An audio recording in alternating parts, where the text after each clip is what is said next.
ভক্তির পথে কৃষ্ণ পদে মতিগতি করতে গেলে প্রত্যেকটা পদে আমাদের সাজা পেতে হবে। আর এই সাজা পেতে পেতে যদি আমাদের পদস্খলন না হয়, যদি হাজার বাধাকে আমরা উপেক্ষা করতে পারি, তবেই কিন্তু গোবিন্দ তোমার সহায় হবে। কি করেছে? তাকে বিবাহ দিয়েছে। বিবাহের পর নতুন বৌমা আর পুত্রকে ঘরে এনে বিবাহের পরের দিনকে কি বলে? কাল রাত্রি বলে। তো আছে নিয়ম, এদিকে আছে তো। কাল রাত্রিতে শ্বশুর মশাই ডাকছে, মা তোমাকে আমার ঘরের পুত্রবধূ করে এনেছি কেন জানো? আমার ছেলে শিশুকাল থেকে এমন একটা মানুষের কথা শুনেছে, যার কথা শুনে আজ আমার ছেলে পথের পাগল হয়ে গেছে। মা তোমার ভালোবাসা দিয়ে আমার সন্তানকে তুমি বেঁধে রেখো। বাবা আমি চেষ্টা করব। চলে গেল কাল রাত্রি, এলো ফুল সজ্জা রাত। আনন্দের মুহূর্ত, সুখের দিন, সংসারের প্রথম শুরু যেদিন থেকে, সেই দিন শয্যা ঘরে বসে বসে, ফুল শয্যা ঘরে রঘুনাথ দাস নয়নের জলে বুক ভাসিয়ে কাঁদছে।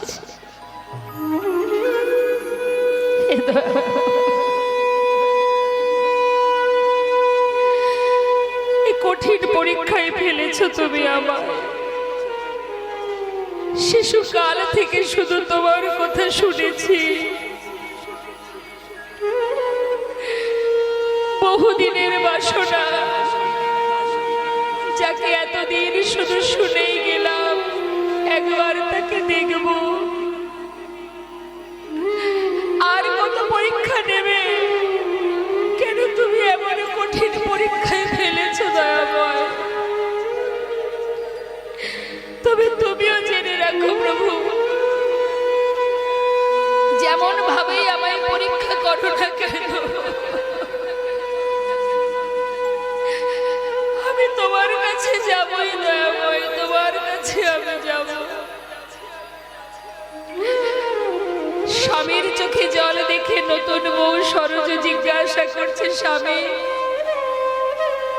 আজকের আনন্দের দিনে তুমি কাঁদছো কেন? আমরা কখনো দেখবেন মা মিথ্যা কথা বলি, মানুষের চোখের আড়ালে অপরাধ করি, ভাবি কেউ তো দেখতে পাচ্ছে না। অপরাধ করলে কি হবে? মানুষের চোখের ফাঁকি দিয়ে তুমি যা খুশি করো, কিন্তু যেমন কর্ম করবে তার জন্য ফলটা রেডি থাকবে। যখন ফল পাবে সহ্য করতে পারবে তো?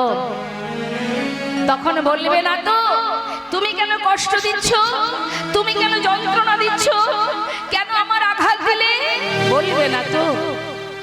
তাই অপরাধ করার আগে হাজারবার ভাববে, এই যে কর্মটা আমি করছি, এর যে ফলটা হবে, এই ফলটা তো আমার জন্যই তোলা থাকবে।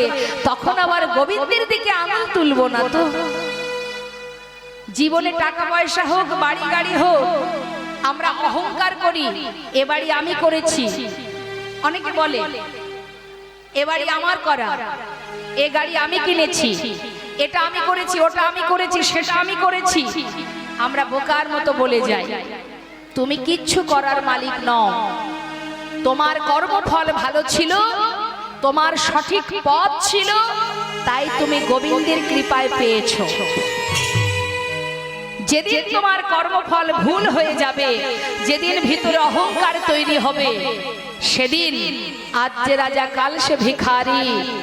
মনে পড়ে অযোধ্যার রাজা হরিশ্চন্দ্রের মতো অবস্থা হয়ে যাবে মা। একটু একটু করে সব শেষ হয়ে যাবে। তাই অহংকার খুব খারাপ, ভগবান সহ্য করতে পারে। জেনে রাখবেন, শাস্ত্রে বলছে যে দুটো কথা মাথায় রাখো জীব, দুটো কথা। এক হচ্ছে কৃপা, এক হচ্ছে ইচ্ছা। জীবনে তুমি যা পেয়েছো তার কৃপায় পেয়েছো, আর জীবনে যা পাচ্ছ না সেটা তার ইচ্ছা, সে তোমাকে দেবে না। তুমি চেষ্টা করে জীবনটা মাটি করে দেবে, তাও তুমি পাবে না। কেন পাবে না? তোমার যতটা বুদ্ধি তার দ্বিগুণ বুদ্ধি তার। কি দিলে তোমার ভবিষ্যৎ ভালো হবে সে জ্ঞানটা তার আছে, আমার নেই। আমরা তো আমাদের জীবনটাই কম্পিটিশনের জীবন। ও যদি 3 তলা বাড়ি করে আমার আর মাথা ঠিক থাকে না, 3 তলা বাড়ি করেছে, আমি এখনো 1 তলা করতে পারলাম না, যে করে হোক আমাকে 3 তলা বাড়ি করতে হবে, সমানে সমানে যেতে হবে। কিন্তু মাথায় রাখবে, তুমি 1000 চেষ্টা করে ফেললেও তুমি পাবে না যদি তিনি না চান। তাই দুটো কথা, কৃপা আর তার ইচ্ছা, কিছুই আমি করি। এত অহংকার আমাদের কি করে হয়? আজকে কোন ব্যক্তির 5টা বাড়ি আছে বাবা, ভগবান দিয়েছেন 5টা ঘর আছে, সে দেখবেন বড় গর্বের সহিত বলে, আমার তো একটা বাড়ি নয় গো, আমার এখানে একটা বাড়ি, কলকাতায় একটা বাড়ি, বিদেশে একটা বাড়ি, গ্রামে একটা বাড়ি। ভালো কথা। আচ্ছা মা, 5টা বাড়িতে কি সেই ব্যক্তি একসঙ্গে থাকতে পারে? থাকতে গেলে তাকে একটা বাড়িতে থাকতে হবে, তাহলে 5টা বাড়ি বাদ গেল, একটা বাড়ি। একটা বাড়ির পুরো বাড়িটা জুড়ে কি সে থাকতে পারে? তাও পারবে না। থাকতে গেলে একটা বাড়ির একটা ঘরে তাকে থাকতে হবে, তাই তো? আচ্ছা, একটা ঘরের যতটা জায়গা, সব জায়গা জুড়ে কি সে থাকে? কথাগুলো বুঝবেন। অহংকার আমাদের এই জন্য কৃষ্ণ কথা শুনতে হয়, তবেই অহংকার দূর হয়। একটা ঘর যতটুকু বড়, তার মধ্যে পুরোটা ঘর জুড়ে তো আমি থাকি না। সেই ঘরের এক পাশে হয়তো একটা পালঙ্ক আছে, সেই পালঙ্কের এক পাশে আমি ঘুমাই, তাই তো? তাহলে এত কিছু থাকতে আমার জায়গা আমার পালঙ্কের এক ধারে। এখন যদি আমি বলি যে তোমার এক বলতে 5টা বাড়ি, এত কিছু তোমার, তা তুমি এই পালঙ্কটা জুড়ে ঘুমাও? এই যে পালঙ্কটা, এত বড় একটা খাট, এই খাট জুড়ে তুমি ঘুমাও? তখন আপনি হয়তো বললেন হবে না, হবে না, ভাগ আছে, আমি একা শুলে তো হবে না, আরো একজন শোবে।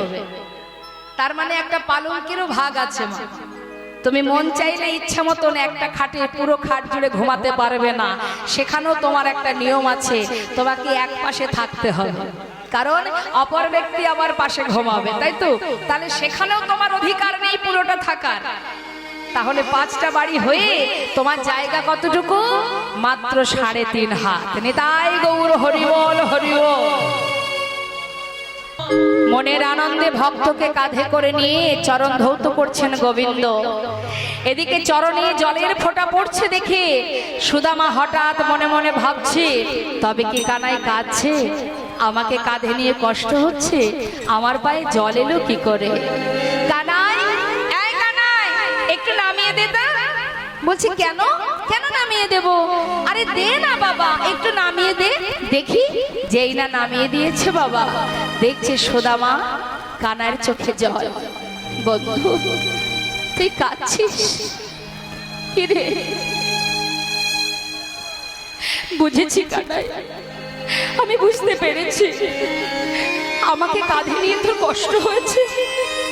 এ খেলা তুই কেন খেললি কানাই? যে খেলা খেললে তোকে কষ্ট পেতে হয়, সে খেলা তুই কেন খেললি? এ খেলা আর খেলবো না কানাই। কানাই বলছে, সুদামা, এ যে আমার আনন্দের অশ্রু ভাই, এ তো কষ্টের অশ্রু নয়, আনন্দের অশ্রু। না না, আর এ খেলা খেলবো না। বৃন্দাবনে এইভাবে দিন যায় মনের আনন্দে। গোকুলে যাওয়ার পর সেখানে লালিত পালিত হলো মা যশোমতী নন্দ মহারাজের কাছে, কিন্তু সেখানেও শান্তি ছিল না মা। সেখান থেকে যখনই গোবিন্দ গোঠে যেত, তখনই কংস মহারাজ একবার অগাসুর, একবার বগাসুর, একবার একে একবার তাকে, সদা সর্বদাই কৃষ্ণকে প্রাণে মারার চেষ্টা করে গেছে। বলুন তো, যিনি বিশ্ব ব্রহ্মাণ্ডের মালিক, তার জীবনের কত কষ্ট। আমরা তো ভাবি আমারই মনে হয় বেশি কষ্ট। একবার ভগবানের কথা চিন্তা করুন, যুগে যুগে জীবের কল্যাণের জন্য, জীবের মঙ্গলের জন্য, ধর্মকে রক্ষা করার জন্য তিনি বারবার এসেছেন ধরাতে, আর জীবকে দেখিয়ে গেছেন, বুঝিয়ে গেছেন, ওরে জীব, যদি সঠিক ধর্মের পথে তুমি থাকতে পারো, তাহলে কোনো ব্যক্তি, কোনো শক্তি তোমাকে কোনোদিন টলাতে পারবে না। কংস মহারাজ রথ পাঠিয়ে দিল, কানাই বলাইকে ধরে নিয়ে এসো, ওকে প্রাণে মারবো। বৃন্দাবনে আবার মা বাবাকে হারালেন চিরতরে ভগবান। মা বাবাকে হারিয়ে, মা বাবাকে কাঁদিয়ে, ব্রজবাসীকে কাঁদিয়ে চিরতরে মথুরায় চলে গেল। সেখানে গিয়ে সে তার দায়িত্ব পালন করলো। কি দায়িত্ব? মা বাবা, যে মাতা দেবকী আর বসুদেব কারাগারে আবদ্ধ ছিল, কংসকে বধ করে সেই মা বাবাকে মুক্ত করে দিলেন ভগবান পুত্র হয়ে। তারপর তিনি গুরুকুল থেকে শিক্ষা গ্রহণ করে চলে গেল দ্বারকায়। ধর্ম রক্ষার কারণে, ধর্মকে রক্ষা করতে গিয়ে কুরুক্ষেত্রে যুদ্ধ হলো। সেই যুদ্ধে যখন ধর্মের জয় হলো, মাতা গান্ধারীর অভিশাপে এত বড় দ্বারকাধীশ সমুদ্র তলে নিমজ্জিত হলো, আর বেদের হাতে ভগবান কৃষ্ণচন্দ্র প্রাণ হারালো। নিতাই গৌর হরি। আমরা শুধু আমাদের কষ্টটা ভাবি মা, আমি বড় যন্ত্রণায় আছি, দুঃখে আছি ভাই। চিন্তা করে দেখুন একবার, করুণাময় দয়াল নবদ্বীপ চন্দ্র গৌর সুন্দর কত লাঞ্ছনা গঞ্জনা সয়েছে। সেই সময়ে বৈষ্ণব সঙ্গ সাধু সঙ্গের মহিমা আপনাদের ছোট করে একটু বলি বাবা। সাধু সঙ্গ করলে, ভক্ত সঙ্গ করলে তার কি লাভ? আমা একটু আমার দিকে তাকাবেন। ষড় গোস্বামীকে আমরা সবাই জানি, তার মধ্যে এক গোস্বামী যার নাম রঘুনাথ দাস গোস্বামী। এই রঘুনাথ দাস গোস্বামীর পিতা ছিলেন জমিদার। এটা কিন্তু কোনো গল্প নয়, মাথায় রাখবেন। ষড় গোস্বামীর মধ্যে একজন গোস্বামী, অর্থাৎ গল্প হতে পারে না, তাই তো? তার ঘর কোথায় ছিল? আপনি যদি ব্যান্ডেল থেকে বর্ধমানের দিকে যান, একটা স্টেশন আছে যার নাম আদিসপ্ত গ্রাম। এই আদিসপ্ত গ্রামে গোবর্ধন দাস বড় জমিদার, তার ছেলে হচ্ছে এই পুত্র রঘুনাথ দাস, যিনি হরিদাস ঠাকুরের কাছ হতে দীক্ষা মন্ত্র গ্রহণ করেছিলেন। তা সেই রঘুনাথ দাস জন্ম হওয়ার পর মা বাবার মনে বড় আনন্দ। কি আনন্দ? যে না, আমার বংশে এই জমিদারি রক্ষা করার জন্য ভগবান একটা পুত্র দিয়েছে। হরি বল। সমস্যাটা কোথায় জানেন? আমরা ছোট থেকে সেই শিক্ষাটা দিইনি, যার কারণে আজ আমাদের এমন কথা শুনতে হচ্ছে। যা করতে হবে শিশুকাল থেকে করতে হবে। বাচ্চা যখন বুঝতে শিখবে না, এই যে ছোট্ট বাচ্চা, ও বোঝে না কিছু, ও ধর্মের কিছু বোঝে না, তবু তো বসেছে। এই যে বসেছে, বুঝুক বা না বুঝুক, শুনছে তো, এর একটা গুণ আছে মা। তাই সেই ছোট্ট শিশুকে নিয়ে প্রতিদিন গোবর্ধন দাসের স্ত্রী যেখানে সাধু সঙ্গ ভক্ত সঙ্গ হয় নিয়ে যায়। বাচ্চা কিছু বোঝে না, ছোট্ট শিশু মায়ের কোলে বসে, কিন্তু দেখতে তো পায়। কি দেখতে পায়? কেউ হরিনাম শ্রবণ করে কাঁদছে, কেউ বা ধুলায় গড়াগড়ি দিচ্ছে, কেউ বা আবার একে অপরকে আলিঙ্গন করছে। শিশু কিন্তু বসে বসে এগুলো দেখে। এবার যখন একটু বড় হয়েছে, তার মনের ভিতরে প্রশ্ন জেগে গেছে। কি প্রশ্ন? এরা কেন এমন করে?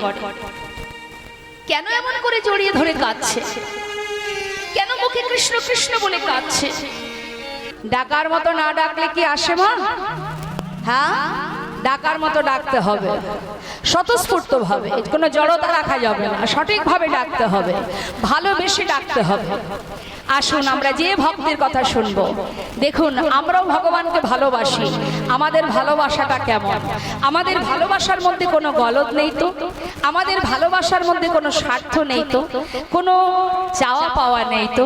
আজ আমরা এই ভক্তের সুন্দর জীবনী কথা লীলা শ্রবণ করলেই বুঝতে পারবো যে আমরাও ভক্ত, আর ভগবানের সখা সুদামা সেও কেমন ভক্ত। লীলা শ্রবণের এটাই কারণ, আমাদের কিছু না কিছু একটু শিক্ষা, কিছু না কিছু জানা, এই জানার জন্যই লীলা শ্রবণ করতে হয়। না জানলে হবে কি করে? জানতে হবে তো। না জানলে আমরা বুঝবো কি করে কি করা আমাদের উচিত আর কি করা উচিত নয়। ভগবান কৃষ্ণ সখাগণকে নিয়ে বনমাঝে গেছে, খেলা করছে, কিন্তু আজ তার হঠাৎ করে একটা নতুন খেলার বাসনা জেগেছে। খেলাটি হচ্ছে পাতা পাতা খেলা। জয় রাধে। ও মা, পাতা পাতা খেলা খেলেছেন আপনারা? আমার সাথে কথা হোক, আমার সাথে। পাতা পাতা খেলা করেছিস কোনোদিন? খেলেছিস? খেলিসনি? ভগবান খেলেছে। তা দেখ খেলাটা কেমন, শোন। তা পাতা পাতা খেলা মানে যতগুলি সখা ততগুলো পাতা তুলতে হবে, তার মধ্যে একটা পাতা ছিদ্র করা হবে। ছিদ্র পাতাটা যার পড়বে সে দলের মধ্যে চোর হবে। যে ব্যক্তি চোর হবে মানে হেরে যাবে, বাকি সবাইকে কাঁধে করে নিয়ে যেতে হবে, নিয়ে আসতে হবে। বেশ, সখারা বলছে খুব মজার খেলা ভাই। তা নে, যতগুলি পাতা মানে সখা ততগুলি পত্র তুলে নিয়ে আয়। এখন পত্র তো তোলা হলো। দেখুন এর পিছনে কারণ তো আছেই মা। ভগবান যেটাই করেন তার পিছনে কারণ থাকে, কারণ ছাড়া কিন্তু তিনি কিছু করেন না। সব কিছুর পিছনে একটা কারণ আছে। তা এবার বলছে নে পাতা নিয়ে যা। আজকে যে অপূর্ব খেলাটা খেলছে তার কারণটা কি পরে বলবো। এবার একে একে পাতা নিচ্ছে, নে পাতা নিয়ে যা।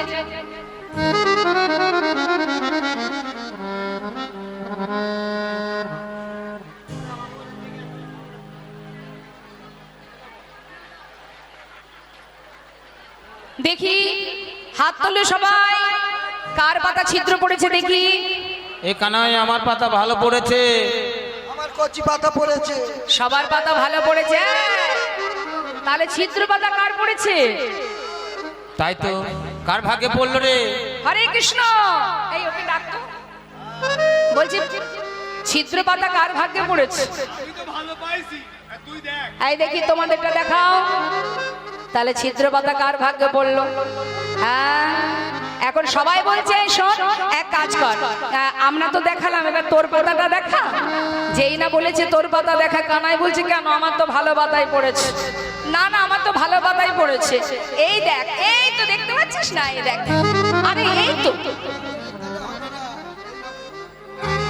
ওই তো কানাইয়ের ছিদ্র পাতা পড়েছে। আজকের খেলাতে কানাই চোর, কানাই চোর, কানাই চোর।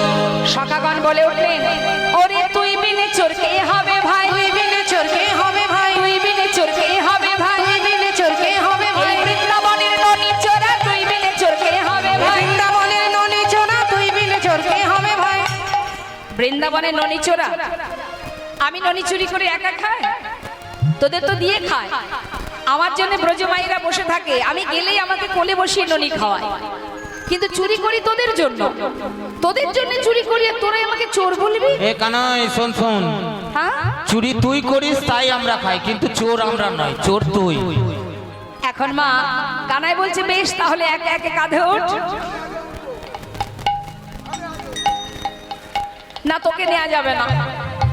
ভগবান কৃষ্ণচন্দ্র আজ অপূর্ব খেলা খেলছেন মা, তার কারণ কি জানেন? শুনুন তাহলে এর আসল কারণটা কি।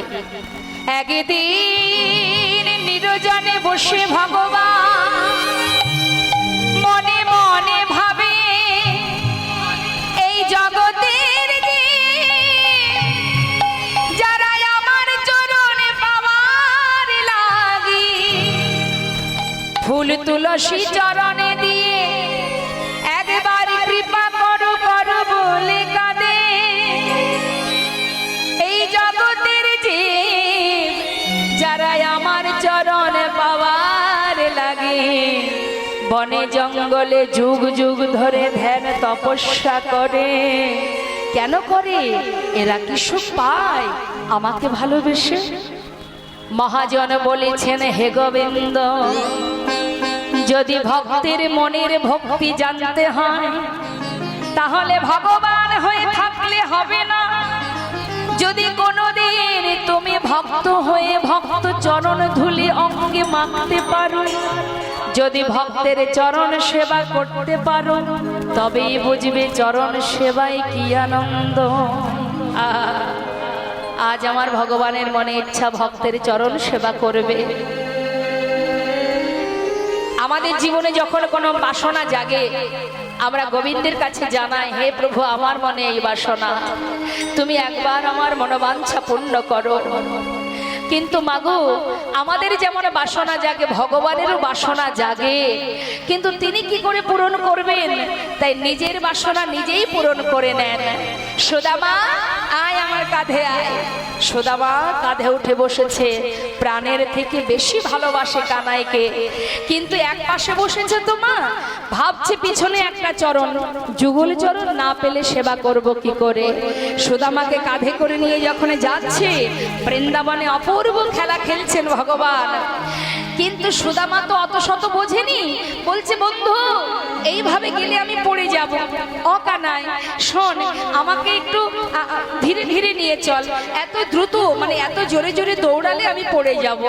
যেই বলেছে সঙ্গে সঙ্গে চতুরের শিরোমণি ভগবান বললেন এক কাজ কর, পিছনে চরণটা সামনে দে। যখনই বলা সামনে চরণ, দুটো চরণ চেপে ধরেছে ভগবান নিজের বুকের মাঝে, কাঁধে করে নিয়ে যাচ্ছে মা। আহা, মহাজন বলছে সুদামা রে লইয়া কৃষ্ণ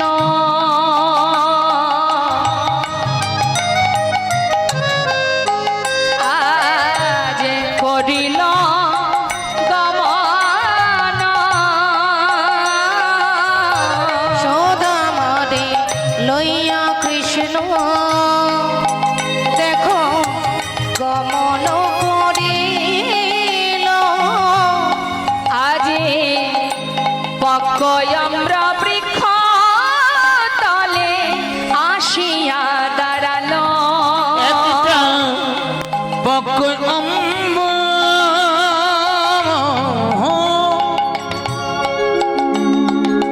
বৃক্ষ তলে আসিয়া দাঁড়ালো। আজি মন্দ মন্দ সেবা করে, আজি মন্দ মন্দ চরণ সেবা করে, ভক্তের যুগল চরণ হৃদয়ে ধরে, মন্দ মন্দ সেবা করে। ভক্তের যুগল চরণ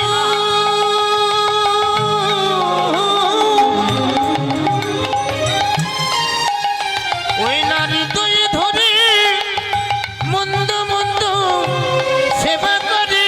আজ নয়নে জলে চরণ ধোয়ায় দিয়ে, বলে আনন্দ আর ধরে না জলে চরণ ধোয়ে দিয়ে, বলে আনন্দ আর ধরে না রে, জলে চরণ ধোয়ে বলে দিয়ে, আনন্দ আর ধরে না রে। জলে চরণ ধোয়ে দিয়ে, ওনা মন্দ মন্দ চরণ সেবা করে। পকয়ম্র বৃক্ষ তলে আসিয়া দাঁড়াল। একটা অম্ব বৃক্ষ তলে আসিয়া দাঁড়ালো। যে জন্য বসে থাকা সেটার যদি সেই দিকে যদি আমাদের লক্ষ্য ধ্যান মনোভাব না থাকে, তাহলে ভিড় করে বসে থেকে তো লাভ নেই। কিছু মনে করবেন না, এই কথাগুলো বলার এটাই কারণ 64 প্রকারের অপরাধ আছে মা। আমরা এখানে এসেছি হরিনাম কৃষ্ণ কথা শ্রবণ করে নিজের জ্বালায় যে ত্রিতাপ জ্বালা থেকে একটু হলেও সুখ পাওয়ার জন্য। কিন্তু যদি আপনারা এখানে বসেও যে যার মনের খুশিতে গল্প করতে থাকেন, তাহলে কৃষ্ণ কথা শোনার হবে না, আর পাপ তাপও দূর হবে না। 62 প্রকারের অপরাধ ভগবান ক্ষমা করেন, দুটো অপরাধ তিনি ক্ষমা করেন না। এক হচ্ছে নাম অপরাধ, আরেকটি হলো বৈষ্ণব অপরাধ। তা মনের সুখে আপনারা যে গল্প চালিয়ে যাচ্ছেন, এতে কি হচ্ছে? নাম অপরাধী হচ্ছেন, বৈষ্ণব অপরাধী হচ্ছেন, যেটা ভগবানও ক্ষমা করতে পারেন না। আমি বলবো, যদি আপনাদের অতি অবশ্যই যাওয়ার প্রয়োজন হয়, চুপচাপ আপনারা আপনাদের মতো একজন একজন করে বেরিয়ে চলে যাবেন, কিন্তু মুখটা বন্ধ করে কথা বলা যাবে না। আমি কেন, এর পরেও আরো লীলা হবে, এর আগেও হয়েছে। আগে পরিবেশ তৈরি করতে হয়, সুন্দর পরিবেশ তৈরি না করলে, জায়গা যদি পরিষ্কার না হয়, পবিত্র না হয়, শুদ্ধ না হয়, সেখানে ভগবান থাকবে না, তাই না? দিবস রজনী আবল তাবল পাচাল করিতে পারো, কিন্তু তাহার ভিতরে একবারও কি গোবিন্দ বলিতে নারো। ঘরে বসেও আলোচনা, এখানে বসেও অন্য কিছু আলোচনা কি হবে, সময় চলে যাবে। এত টাকা পয়সা আপনারা এই হরিবাসরের জন্য যে খরচ করেছেন, দুটো হরি কথা শুনলে কি হয়? জীবের কল্যাণ, সমাজের কল্যাণ, মানুষের কল্যাণ। আপনি নিজেকে জানতে পারবেন, চিনতে পারবেন আপনি কে, আপনার পরিচয় কি, এটা জানার জন্যই এত টাকা খরচ করে হরিবাসর করা। সবাই তো আমরা জ্ঞান শূন্য হয়ে অজ্ঞানতার অন্ধকারে ডুবে পড়ে আছি। এই অজ্ঞানতার অন্ধকার থেকে আলোর পথ দেখাবার জন্যই হরিবাসর। হরি কথা শোনো, তাতে তোমার মঙ্গল, তোমার কল্যাণ। এখানে বসে গল্পটুকু না করলেই কি নয়? একটু শান্ত হয়ে চরণ ধরে মিনতি করছি আপনাদের, কথা বলবেন না, মন দিয়ে শুনুন। যদি মনে হয় আপনার জরুরি যাওয়ার আপনি যাবেন, কিন্তু না, শব্দ হবে না, চুপচাপ আপনি উঠবেন, চলে যাবেন। চরণ ধরে বলছি মা, হ্যাঁ কথা না, যেন পাপ ছাড়াতে এসে পাপ জড়িয়ে না যায়, এই দিকে ধ্যান দেবেন। আমরা জানতে অজান্তে পাপ করেই যাচ্ছি, জানি না কোথায় আমাদের গতি হবে, আদৌ আমাদের কৃষ্ণ কৃপা হবে কিনা। একটুখানি যদি এগিয়ে যেতে পারি, পিছিয়ে তো যাব না। একটুখানি যদি শুনতে পারি, তবে আমরা এগিয়ে থাকবো, পিছিয়ে যাব না। সেই দিকে একটু লক্ষ্য রাখতে হবে। কি হবে, এখন আছি, একটু পরে চলে যেতে পারি। আমরা জানি না, পরীক্ষিত জানতেন, তিনি ভাগ্যবান ছিলেন, তিনি জানতেন তিনি 7 দিন এখনো বাঁচবেন। আমরা তো কেউ গ্যারান্টি দিতে পারছি না যে এখন আছি, একটু পরেও আমি থাকবো। তাহলে আমাদের কি করা উচিত? হ্যাঁ, আজ ভগবান কৃষ্ণ আর বলরাম দুজনে চলে গেল। যেই না চলে গেল, বৃন্দাবন কৃষ্ণ বিরহে কাতর। সুদামার বাবা মটুকমণি চিন্তায় পড়লেন, কানাই যদি চলে যায়, আমার ছেলে যে কানাই ছাড়া এক মুহূর্ত থাকতে পারে না, তাকে আমি কি করে বাঁচিয়ে রাখবো? এদিকে ভগবান কংসকে বধ করে মাতা দেবকী বসুদেবকে মুক্ত করে সবাইকে উদ্ধার করে তিনি গেলেন গুরু আশ্রমে, গুরুকুলে, শান্তিপুনি মুনির আশ্রম। অনাদি আদি বিশ্ব ব্রহ্মাণ্ডের মালিক আপনি আচরি ধর্মজীবকে শেখায়, নিজে আচরণ করে শিক্ষা দিলেন, রে জীব, আমি যেমন গুরুচরণ আশ্রয় করেছি, তোরাও একবার গুরুচরণ আশ্রয় কর। গুরুচরণ আশ্রয় করলে কি হবে? আশ্রয় করিয়া ভজে তারে কৃষ্ণ নাহিতা যার সম্মরে অকারণ।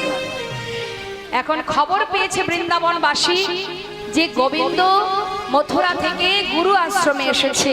খবর পাওয়া মাত্রই সুদামার পিতা মটুকমণি তিনি তার পুত্রকে নিয়ে চললেন ওই গুরুকুলে। কেন? সেখানে গেলে কানাইকেও পাবে, আবার শিক্ষাও পাবে। তাই সুদামাকে নিয়ে যাচ্ছে গুরুকুলে। মহাজন পদাবলিতে বললেন,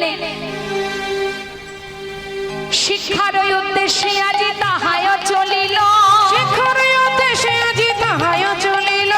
বহুদিন পরে ভাই কানাইকে পাইল, বহুদিন পরে ভাই কানাইকে পাইল। হায় আনন্দ ধরে না, আনন্দ ধরে না, আনন্দ ধরে না, আনন্দ ধরে না। ভাই কানাইকে কাছে পেয়ে আনন্দ ধরে না, ভাই কানাইকে কাছে পেয়ে আনন্দ ধরে ওই না। না বহুদিন পরে ভাই কানাইকে পাইল, বহুদিন পরে ভাই কানাইকে পাইল। সরজু, তোমার কাছে একটা প্রশ্ন করব, উত্তর দেবে? বলো স্বামী। আচ্ছা সরজু, বিবাহের পর তুমি এই ঘরে এলে, এই ঘরের কে হও তুমি? আমি আমি কুলবধূ, আমার কে হও? আমি তোমার সহধর্মিণী। ঠিকই বলেছ। আচ্ছা সরজু, যে সহধর্মিণী হয় তার করণীয় কি হয়, কর্তব্য কি হয়? স্বামী, আমি তো জানি না, গুরুজনের মুখে শুনেছি সহধর্মিণীর কাজ এটাই। স্বামী যদি ধর্মের পথে এগিয়ে যায়, সহধর্মিণীর কাজ হলো সেই পথে সহায়তা করা। হরি বল, হরি বল। সরজু, তুমি ঠিক বলেছ। সরজু, আজ আমি তোমার কাছে একটা জিনিস চাইবো, দেবে? বলো স্বামী। তুমি তো আমার সহধর্মিণী, পারবে সরজু? পারবে? আজ আমার ধর্মের পথে সহযোগিতা করতে? মানে তুমি কি বলতে চাইছো স্বামী? সরজ, চিরতরে চিরকালের জন্য সারা জীবনের মতো এই ঘর থেকে আমাকে একেবারে পথের বাহিরে করে দাও সরজ। চারিধারে প্রহরী রেখেছে আমার পিতা, আমি তোমায় ছেড়ে যেতে পারবো না। তুমি আমার হাত ধরে জনমের মতো আমাকে বাহির করে দাও। সরজ কাঁদছে মা, ফুলশয্যা ঘরে বসে কাঁদছে আর বলছে স্বামী আমি কি করব? এ আমি কি শুনলাম? কি করা উচিত আমার? একদিকে শ্বশুরের বাক্য, মা তোমার ভালোবাসা দিয়ে আমার সন্তানকে ঘরে বেঁধে রেখো। স্বামীর বাক্য, চিরতরে বিদায় দিয়ে দাও। আমি কোন পথে যাব তুমি বলে দাও দয়াময়। সরজ ফুলশয্যা ঘরে বসে কাঁদছে। কিছু সময় পর চিন্তা করলেন, সবার কথা জীবনে অমান্য করা যায়, শ্বশুরের কথাও অমান্য করা যায়, স্বামীর কথাও অমান্য করা যাবে না। স্বামী আমার হাত ধরো, আমি তোমাকে ঘর থেকে বিদায় দিয়ে আসি। সেই হাত ধরে সরজ ফুলশয্যা রাত্রে স্বামীর হাত ধরে যখন বাহির হয়েছে, চারিধারে প্রহরীরা দেখছে দুজনে একসঙ্গেই আছে। তাই তারা নিশ্চিন্ত মনে যে যার ঘরে গিয়ে ঘুমিয়ে পড়েছে। মধ্যরাত্রে সরজ তার স্বামীর হাত ধরে ঘরের বাইরে এসে পথের ধারে স্বামীর চরণটা জড়িয়ে ধরে কাঁদছে। স্বামী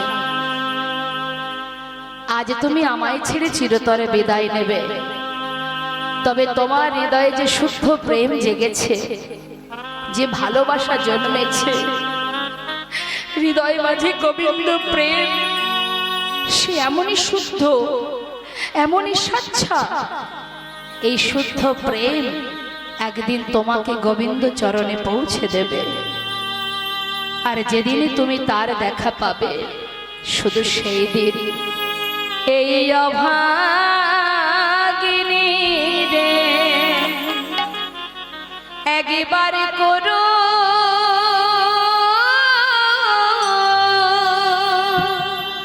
করো স্মরণ। সেদিনে অভাগিনীকে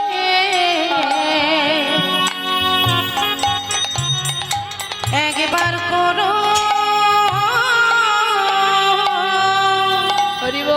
করো স্মরণ। যেদিন পাবে তুমি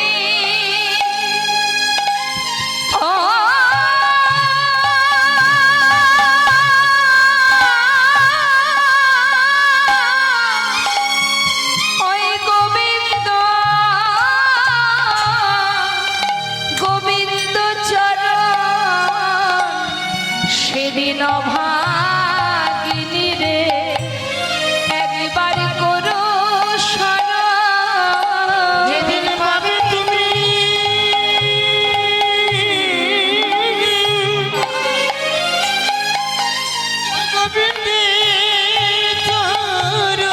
স্বামী তোমার কাছে আমার এই নিবেদন। যেদিন পাবে তুমি গোবিন্দ স্বামী গো তোমার কাছে এই নিবেদন। তুমিও গোবিন্দ চরণ যেদিন পাবি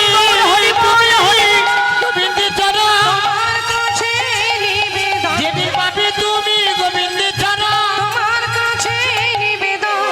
সেদিনে অভাগিনীকে করো স্মরণ। শ্রীমতী রাধারানী আয়ানের ঘরণী হয়ে জগৎজীবকে শিখিয়ে গেছে, ওরে জীব, বাদিনীর ঘরে থেকেও কৃষ্ণ ভজন করা যায়।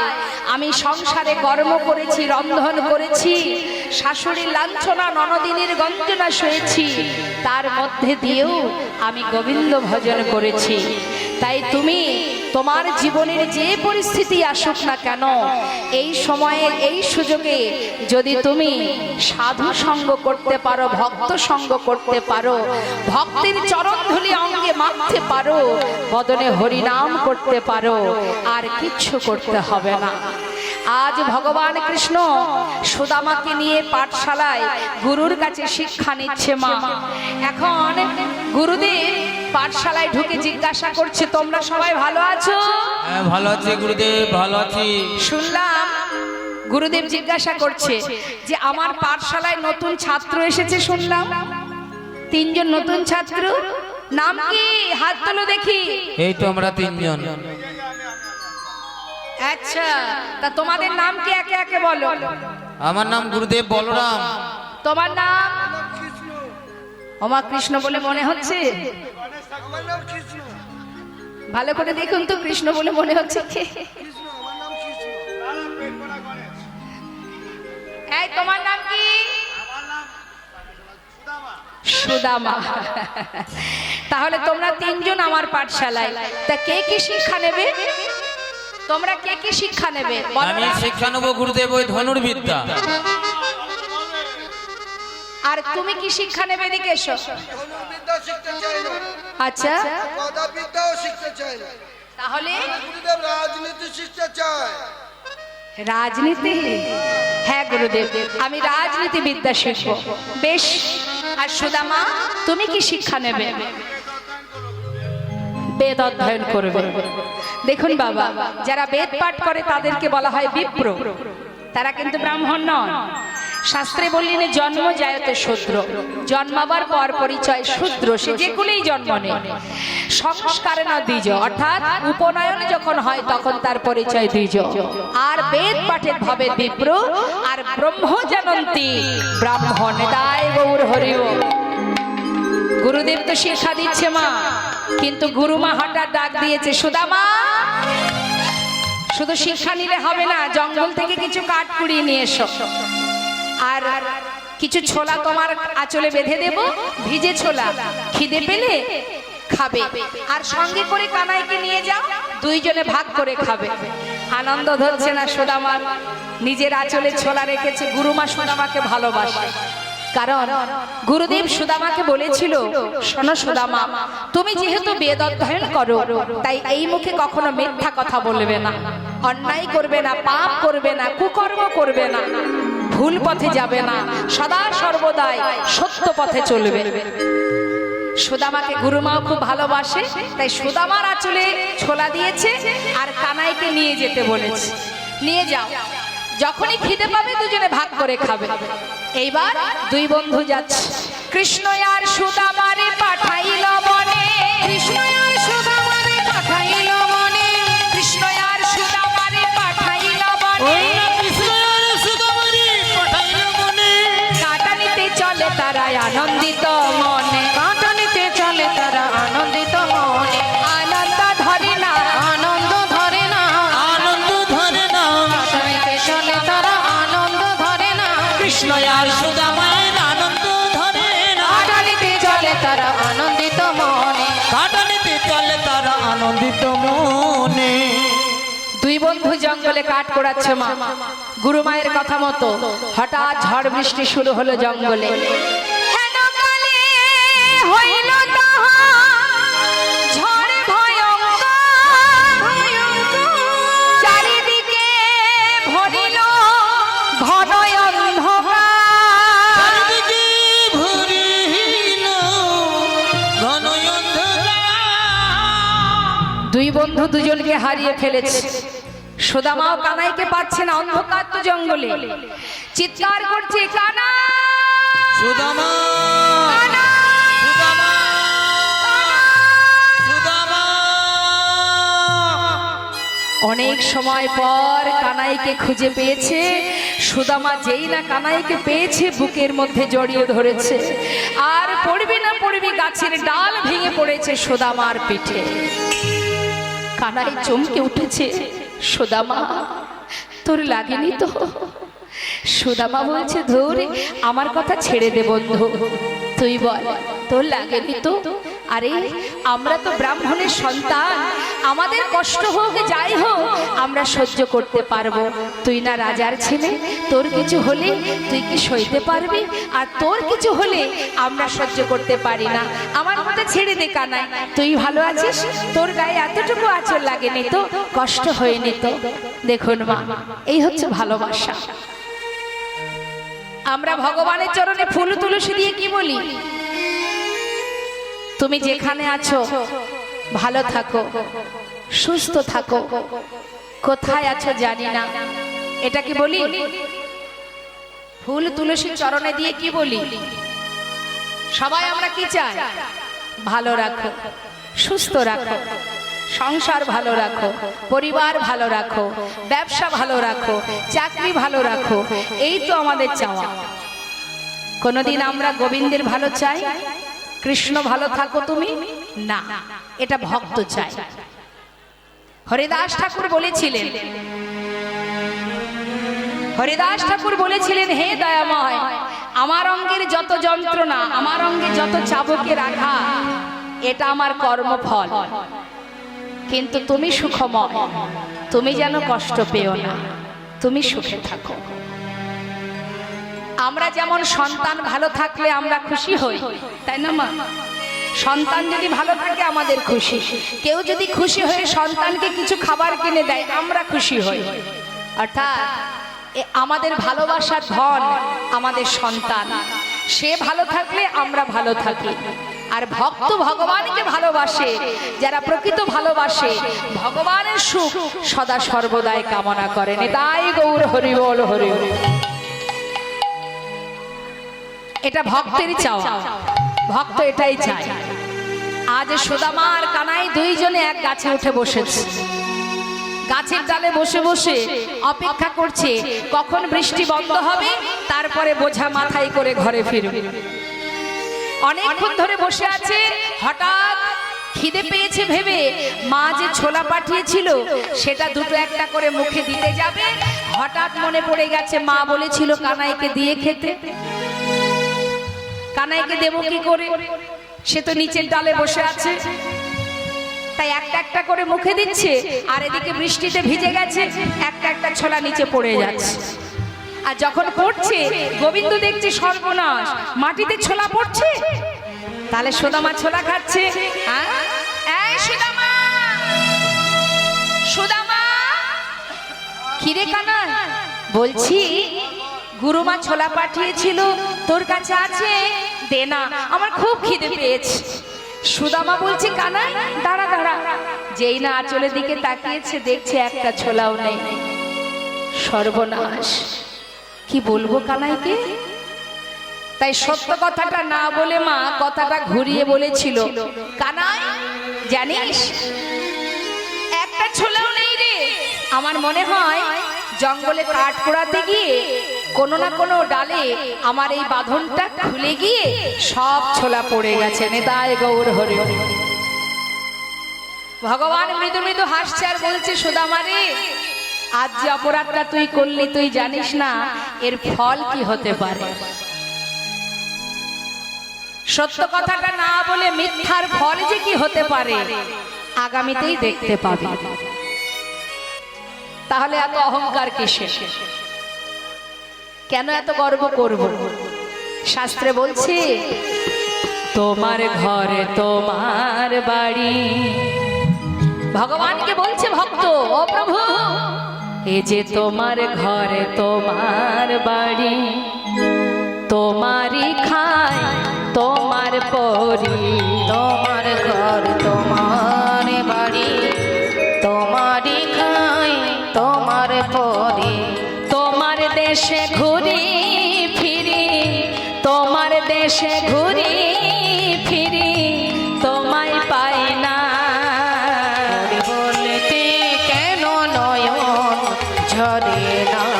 হরি বলতে কেন নয়ন ঝরে না?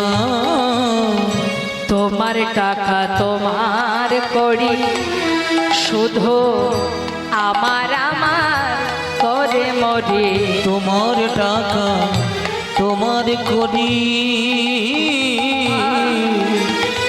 শুধু শুধু আমার আমার করে মরি। তোমারে তবিল নারী চারি, তোমারে তবিল নারী চারি, তোমায় পায় না। বলতে কেন নয়ন ঝরে না, হরি বলতে কেন নয়ন ঝরে না। একটুখানি কষ্ট পেলে তুমি অমনি এসে ধরো কোলে। একটুখানি কষ্ট পেলে তুমি অমনি এসে ধরো কোলে। মায়ের মতো মায়া ঢেলে, মায়ের মতো মায়া ঢেলে করো সান্ত্বনা। হরি বলতে কেন নয়ন ঝরে না, হরি বলতে কেন নয়ন ঝরে না। তুমি যে মোর কত আপন, আমি খুঁজে পাই না তোমার মতো। তুমি যে মোর কত আপন, আমি খুঁজে পাই না তোমার মতো। শেষের দিনে হে দয়ায় আমার, শেষের দিনে হে দয়াময়, শেষের দিনে হে দয়ায় আমার ফেলে ফেলো না। হরি বলতে তাই মোর হরি বল, হরি বল। হরি বলতে কেন নয়ন ঝরে না, হরি বলতে কেন নয়ন ঝরে না। দুদিনের জন্য আসা সংসার জীবনে আমরা প্রত্যেকটা জীব আমরা একটার পর একটা অভিনয় করে যাচ্ছি। কখনো কারোর স্ত্রী, কখনো কারোর সন্তান, কখনো কারোর মা।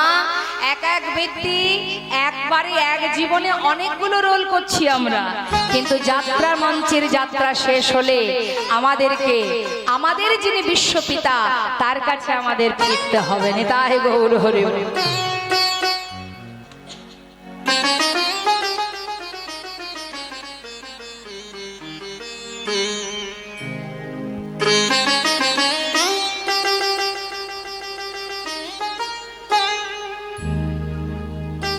আজ সুদামার কানায় দুই বন্ধু, কিছুক্ষণ পর বৃষ্টি বন্ধ হয়ে গেল, কাঠ কুড়িয়ে ফিরল গুরুকুলে। ভগবান কি করে ভক্তকে সাজা দেয় বাবা, দেখুন কেমন করে তিনি পরীক্ষা করেন। পরের দিন সকালবেলা ডাকছে, সুদামা তুই আমাকে কতটা ভালোবাসিস? অনেক, প্রাণের থেকে বেশি।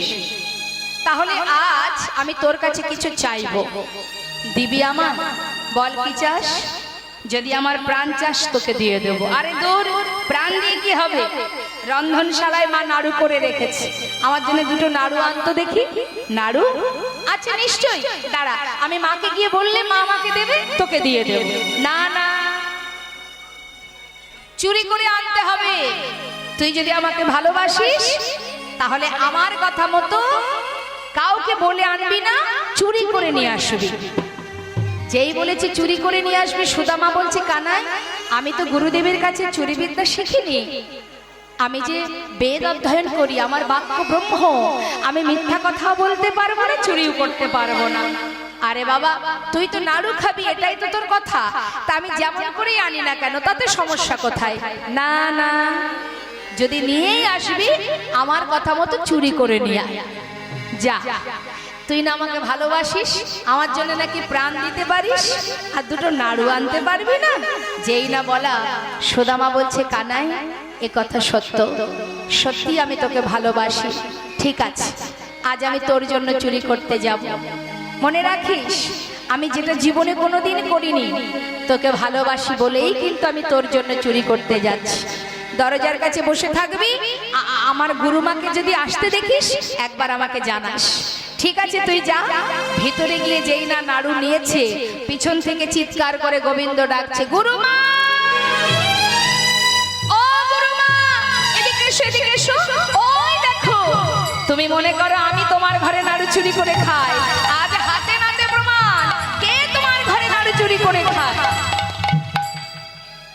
সুদামা অকারণে চোর সেজে ভয়ে ভীত হয়ে গুরুমার সামনে দাঁড়িয়েছে। গুরুমা সুদামাকে কত কথা বললে, বকলেন, শাসন করলেন। ভয়ে ভীত হয়ে কানাইকে বলে উঠলেন, কানাই রে, কোন পাপের সাজা নিলি তুই? আমি আগেই বলেছিলাম আমি চুরি করতে জানি না, তুই কোন পাপের সাজা নিলি কানাই? অকারণে মায়ের কাছে চোর বলে দিলি। আমি চোর? আমি তো তোর জন্য চুরি করতে গিয়েছিলাম, আমাকে চোর বানিয়ে দিলি কানাই। জানিস আমার প্রাণের থেকে তোকে বেশি ভালোবাসি।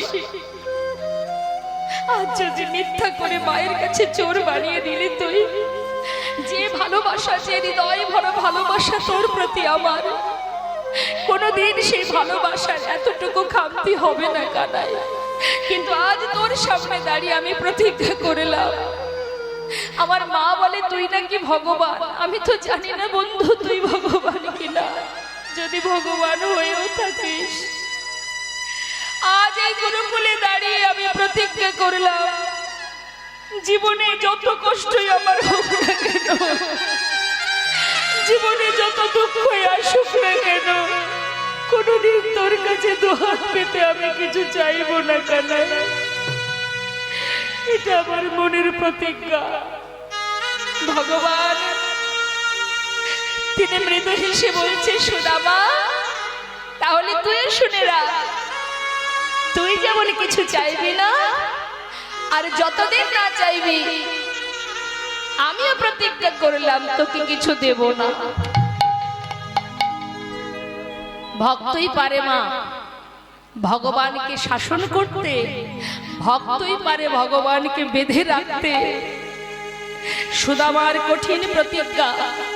কিছুদিন গুরুকুলে থেকে শিক্ষা সম্পূর্ণ করে যে যার ঘরে চলে গেল, কিন্তু ভগবান আর বৃন্দাবনে ফিরলেন না। সেখান থেকে দ্বারকায় গিয়ে দ্বারকাধীশ রাজা আজ দ্বারকা রাজা হয়ে রাজত্ব করতে শুরু করলেন। সুদামা ফিরে গেল নিজের ঘরে। সুদামার মা বাবা উপযুক্ত বিবাহের বয়স হয়েছে বলে সুদামার বিবাহ দিল। বিবাহের পর সুদামার সন্তান হলো। গর্ব ভরে গ্রামবাসী সবাই সুদামাকে নিয়ে সবাই অহংকার করে। প্রত্যেকটা গ্রামবাসী তারা গর্বের সহিত বলে, সুদামা আমাদের পাড়ার গর্ব, আমাদের গ্রামের গর্ব, আমাদের এলাকার গর্ব। সবাই খুশি সুদামাকে নিয়ে, কারণ সুদামা মস্ত বড় পণ্ডিত। কিন্তু এলাকার অন্যান্য বাচ্চাদেরকে একটা ছোট্ট পাঠশালা তৈরি করে সুদামা তাদেরকে শিক্ষা দেয়। যখনই শিক্ষা দেয়, বেদ বিদ্যা শেখায়, আর সেখান থেকে সবাই যে অল্প অল্প করে করি দেয়, মানে অর্থ দেয়, তাতেই তার সংসার চলে যায়। কিন্তু ভগবান কখনই কিভাবে কাকে পরীক্ষা করে কেবা বলতে পারে না। কোন ছলে বলে কলে কৌশলে ভক্তকে পরীক্ষা করতেই থাকে। তিনি যে পরীক্ষা করেন, পদে পদে পরীক্ষা করেন। ভগবান পদে পদে পরীক্ষা করেন, তার প্রমাণ হচ্ছে সুদামা। তিনি বলেন, যে করে আমার আশ আমি তার করি সব নাশ, তথাপিও যে না ছাড়ে আমার পাশ আমি হই তার দাসনদাস। সুদামাকে পরীক্ষা করছেন গোবিন্দ। বন্ধু, তুই যে আমাকে প্রতিজ্ঞা করেছিস জীবনে কোনোদিন কিছু চাইবি না, আমিও দেখতে চাই। একটার পর একটা দুঃখ, একটার পর একটা যন্ত্রণা আমি তোকে দেব। আর এই যন্ত্রণা পেতে পেতে যেদিন সব কিছু হারিয়ে ফেলবি, আমি সেই দিন দেখব তুই আমার কাছে কিছু চাস কিনা। হরি বল, হরি বল। কিন্তু মা, ভগবান যেমন, তার দ্বিগুণ শক্তিমান হলো ভক্ত। ভক্ত এমনই তার কঠিন প্রতিজ্ঞা, একটু একটু করে গোবিন্দ তার সবকিছু কেড়ে নিতে শুরু করে দিলেন। আমাদের জীবনে কষ্ট এলে যেমন গোবিন্দকে জানায়, কিন্তু সুদামা জানায় না। সুদামার সর্বাগ্রে কেড়ে নিল মা বাবাকে। মা বাবা বৃদ্ধ হয়েছে, মা বাবা বিয়োগ হলেন। মা বাবা বিয়োগ হবার পর ওই পাঠশালা থেকে যা যতটুকু করি পায় কোন রকমে দিন কাটে। কিন্তু ভগবান চতুরতা করে ওই পাঠশালাটা বন্ধ করে দিলেন। যেই না পাঠশালা বন্ধ করে দিয়েছে, এবার সংসারে তার পরিবার, তার সন্তান, তাদের মুখের অন্ন কি করে জোটাবে? তাই তিনি চুরি ডাকাতি তো করতে পারবেন না, সেই জন্য তিনি সততার পথে ভিক্ষার ঝুলি কাঁধে নিয়ে নিলেন। নিতাই গৌর হরে বল। কিন্তু মা, তার নিঃশ্বাসে প্রশ্বাসে একটাই নাম, কৃষ্ণ কৃষ্ণ কৃষ্ণ। এত কষ্ট জীবনে, কোনদিন ভিক্ষা পায়, কোনদিন পায় না। এক ভিখারি যদি প্রতিদিন আপনার দ্বারে আসে, আপনি ভিক্ষা দেবেন না? যেদিন ভিক্ষা পায় কোন রকমে সন্তানদের নিয়ে দিন কাটে, যেদিন পায় না সেদিন সন্তানদের বুকে জড়িয়ে ওই সারা রাত ধরে কৃষ্ণ কৃষ্ণ কৃষ্ণ কৃষ্ণ কৃষ্ণ। যেন নামেই তার শক্তি, নামেই তার জঠর পরিপূর্ণ হয়ে যায়। তাই তো শাস্ত্রে বলে, এই নামের সুধা যেবা করে পান, ক্ষুধা তৃষ্ণা তার হয় অবসান। হরি বল হরি বল। এই নামের সুধা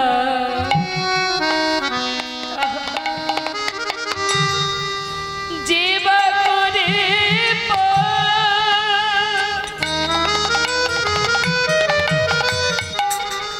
ক্ষুধা তৃষ্ণা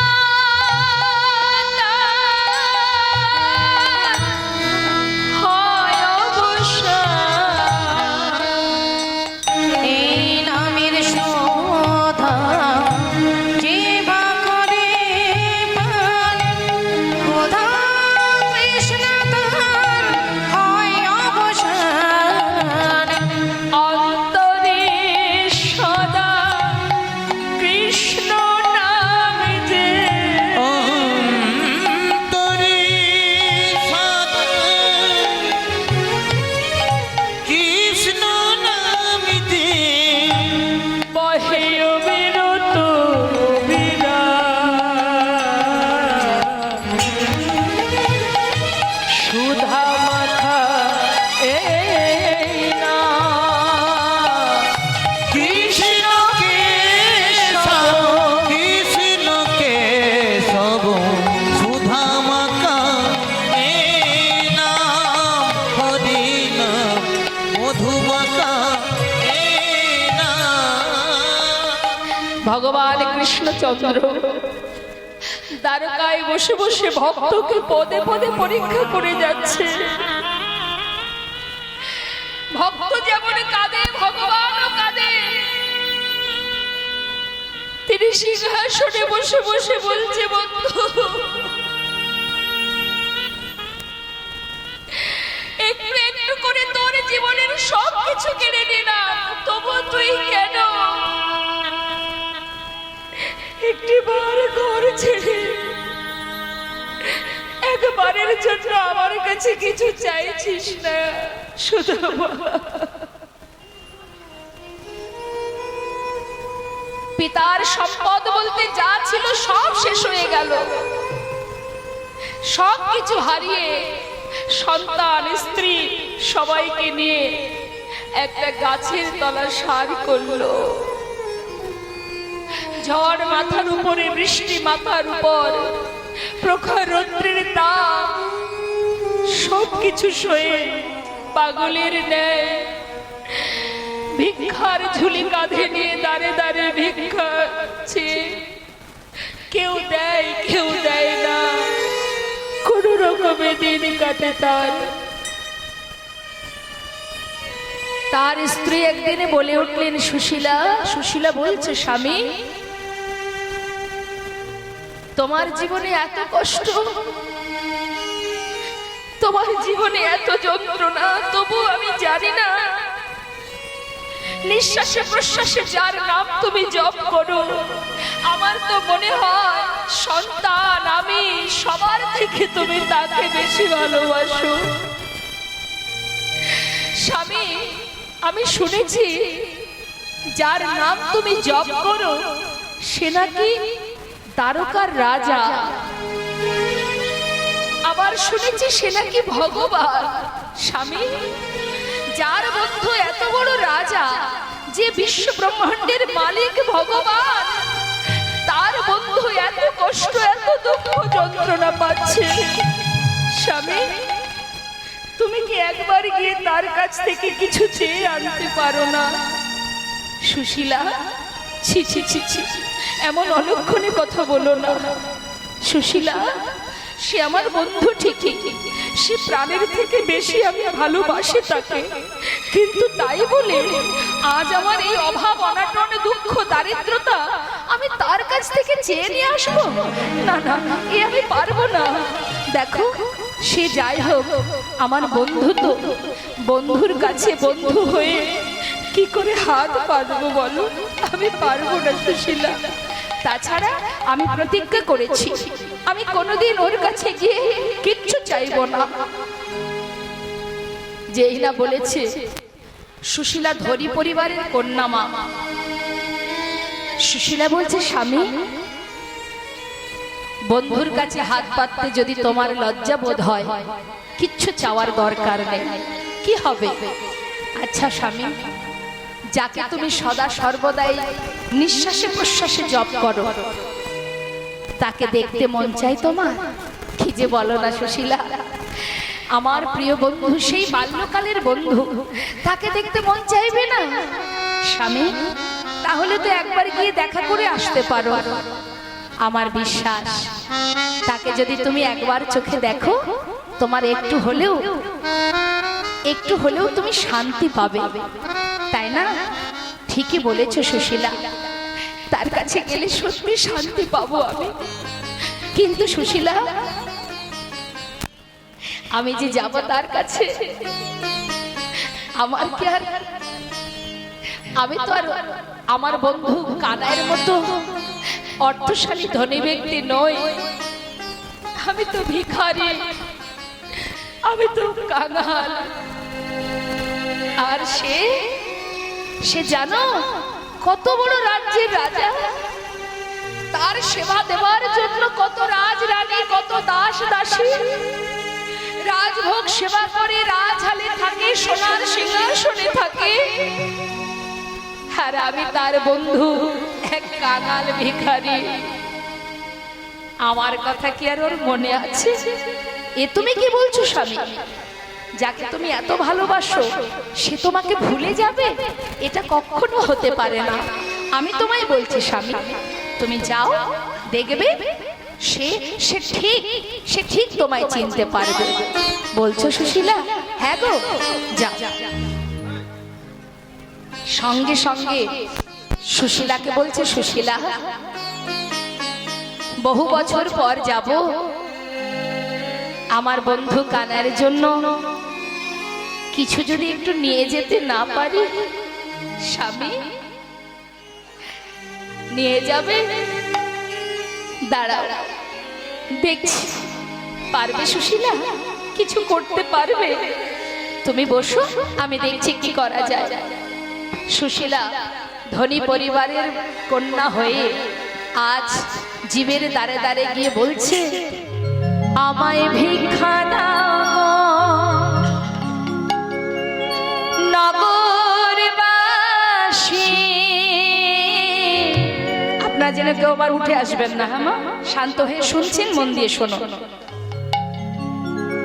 ভিক্ষা দাও আমায়, ভিক্ষা দাও গো,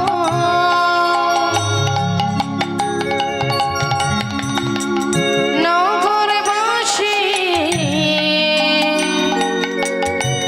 ভিক্ষা দাও আমায়, ভিক্ষা দাও গো,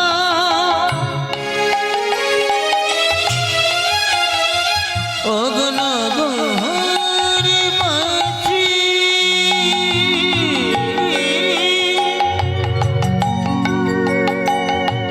ভিক্ষা দাও আমায়।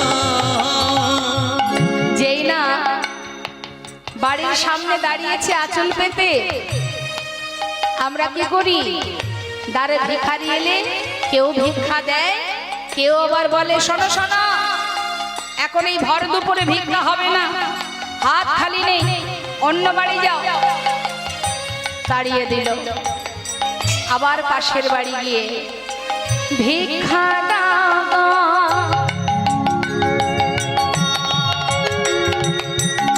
নগরবাসী তোমরা ভিক্ষা দাও আমায় ভিক্ষা দাও গো নগরবাসী, ভিক্ষা দাও আমায়। সে বাড়ির মানুষগুলো দরজা বন্ধ করে দিয়ে জানালা দিয়ে বলে উঠলো, এই শোন শোন, একে যেন কোথায় দেখেছি মনে হচ্ছে। কেউ সুদামার বউ। সুদা মারবো? ভিক্ষা পাবে বলে পাঠিয়েছে। দেখেছো? এই যে তোমার স্বামী নাকি সত্যবাদী, তোমার স্বামী নাকি কখনো মিথ্যা কথা বলে না। যার স্বামী সত্য পথে চলে, সত্য কথা বলে, অন্যায় করে না, পাপ করে না, চুরি ডাকাতি করে না, বলি তার স্ত্রী আজ কেন দাঁড়ে দাঁড়ে ভিক্ষা করছে? আমরা অনেক কষ্ট করে রোজগার করি গো, দাঁড়ে দাঁড়ে ভিক্ষা করে খাই না। যাও যাও, এ বাড়ি ভিক্ষা হবে না, অন্য বাড়ি যাও।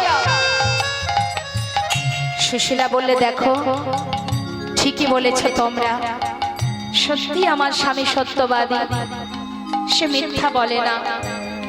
আর এটাই ছিল আমার সাধনা। আমি মহাদেবের চরণে ফুল তুলসী দিয়ে জানাতাম, হে প্রভু, যদি স্বামীর ঘরে কোনোদিন আমাকে সংসার করতে পাঠাও, এমন স্বামীর ঘরে আমায় দেবে, স্বামীর যদি অর্থ না থাকে কোনো দুঃখ নেই, অন্তত পক্ষে সে যেন সত্যবাদী হয়। আমি তার স্ত্রী, আমি তোমাদের মিথ্যা বলবো না। আজ আমি কেন ভিক্ষায় এসেছি জানো?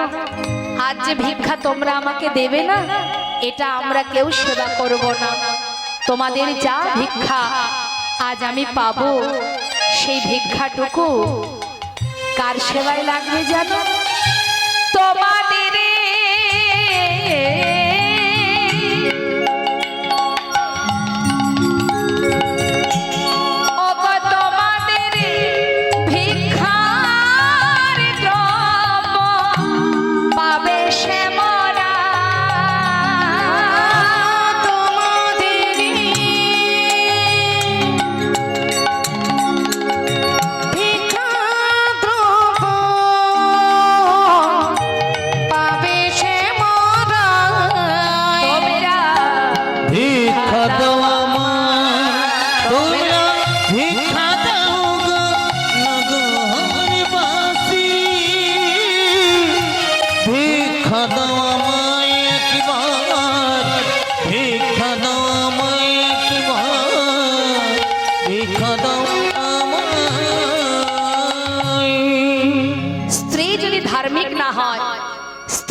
ধর্মের পথে সহায়তা না করে, সেই ঘরের স্বামী কখনো ভক্তি রাজ্যে প্রবেশ করতে পারে না বাবা।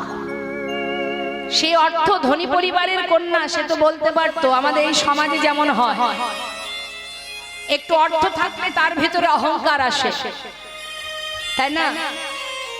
দেখবেন অনেকে আছে এই হরিবাসরে বসে হাত তুলতে গেলে লজ্জা করে, কারণ তার টাকা আছে। টাকা আছে বলে সম্মানে লাগে। টাকা দিয়ে কি হবে? দু হাত তুলে যদি হরি বল বলতে সংকোচ বোধ হয়, এমন অর্থ থাকার চেয়ে না থাকা ভালো। কারণ অর্থ আজ আছে, আমি মারা গেলে সেই অর্থের মালিক আমার সন্তান হবে, আমি কিছুই সঙ্গে নিয়ে যাব না। তাহলে আমি যখন সঙ্গে নিয়ে যাব না, আমি যেখান থেকে এসে সেখানে আমায় যেতে হবে। তাহলে যার কৃপায় আজ বেঁচে আছি, তার কাছে দু হাত তুলে হরি বল বলতে গেলে আমাদের এত কষ্ট কেন? তামাগো, ধনী পরিবারের কন্যা সুশীলা সবার দ্বারে গিয়ে যখনই বলেছে যে আমায় ভিক্ষা দাও, অনেকেই আছে ভক্ত পরিবার যারা ভগবানকে ভালোবাসে, সেই পরিবার থেকে কয়েকজন একটু শুকনো চিড়ে তার আঁচলে দিয়ে গেছে। সেই চিড়েগুলো নিয়ে ঘরে ফিরেছে, কিন্তু স্বামীর কাছে করে যে পাঠাবে এমন কোনো কিছু নেই যে তাতে করে পাঠাবে। পরনে আছে একটা মাত্র বস্ত্র, একটা পরনে কাপড়, তার হাজার জায়গায় ছেঁড়া। সন্তানদের পরনে কোনো বসন নেই। এইভাবে তার দিন কাটে পাগলের বেশ। পরনের বসন থেকে কিছুটা ছিঁড়ে তার মধ্যে চিড়েগুলো দিয়ে ছোট্ট পুটুলি বেঁধে ভগবানের সেবার জন্য সুদামার হাতে তুলে দিলেন। স্বামী, কাঙাল ভিখারি আমরা, তোমার বন্ধুকে দেওয়ার মতো কিছু নেই আমার। যা ভিক্ষা পেয়েছি পুরোটা নিয়ে যাও। আজ আমরা কেউ সেবা করব না, তোমার বন্ধুর জন্য নিয়ে যাও, আর একটু শান্তি পেয়ে এসো। জীবনটা তো কষ্টেই গেল, এত যক্ষ যন্ত্রণা নিয়ে পার করেছো। যাও স্বামী, বন্ধুর সঙ্গে দেখা করে এসো, একটু হলেও শান্তি পাবে। যাও। সুশীলা, সাবধানে থেকো কেমন? আমি আসি তাহলে। সন্তান, স্ত্রী সব ফেলে রেখে, সব কিছুকে তুচ্ছ করে কৃষ্ণ প্রেমে উন্মাদ পাগল হয়ে আজ চিরতরে সবাইকে রেখে যাচ্ছে সেই দ্বারকায়। কি অপূর্ব প্রেম! ভগবানের পাশে রুক্মিণী সত্যভামা নয়নের জলে বুক ভাসিয়ে কাঁদছে। স্বামী গো, তোমার বন্ধু পাগলের বেশ দিনের পর দিন হেঁটে আসছে তোমার কাছে। জীবনে তো সারা জীবনই কষ্ট পেল, এবার তো তুমি কৃপা করো, একবার দেখা দাও তার সামনে। ভগবান কাছে আর বলছে, রুক্মিণী একটু দাঁড়াও, আমি যে আর পারছি না, কিন্তু সময় না হলে যাব কি করে? যে বন্ধু হৃদয় মাঝে আমার প্রতি ভালোবাসা নিয়ে ছুটে আসছে, আমার তারে অন্তত আসতে দাও। পথের মাঝখান থেকে যদি সে চলে যায়, আমিও তো দেখতে চাই যে আমার বন্ধু আমায় কত ভালোবাসে। আর একটু অপেক্ষা করো। সুদামা চিড়ের পুটুলিটা বুকে জড়িয়ে ধরে যাচ্ছে বটে মা, মনের মধ্যে নানান রকম চিন্তা হচ্ছে তার। কি জানি যদি কানাই চিনতে না পারে, কি জানি এতদিন ওকে দেখিনি, সেটা এক জ্বালা, সে এক কষ্ট, কিন্তু আমাকে দেখার পরে যদি চিনতে না পারে, তাহলে যে আমি আর সহ্য করতে পারবো না। আমি যাব নাকি যাব না ভাবছি। দু পা এগিয়ে গেলে চার পা পিছিয়ে যাচ্ছে, দোটানায় পড়েছি, কি করব আমি?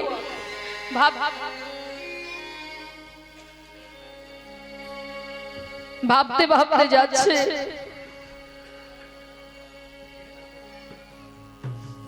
ডাকতে ডাকতে যাচ্ছে, একবার দেখা দে রে, ওরে ভাই কানাইয়া,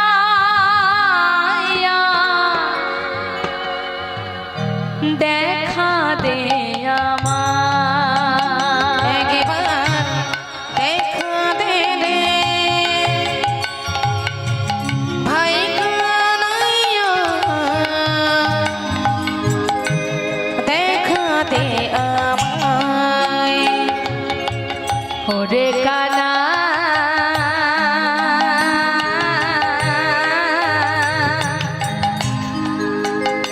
ওরে আমার প্রাণ কানা, ওরে আমার বন্ধু কানাই রে।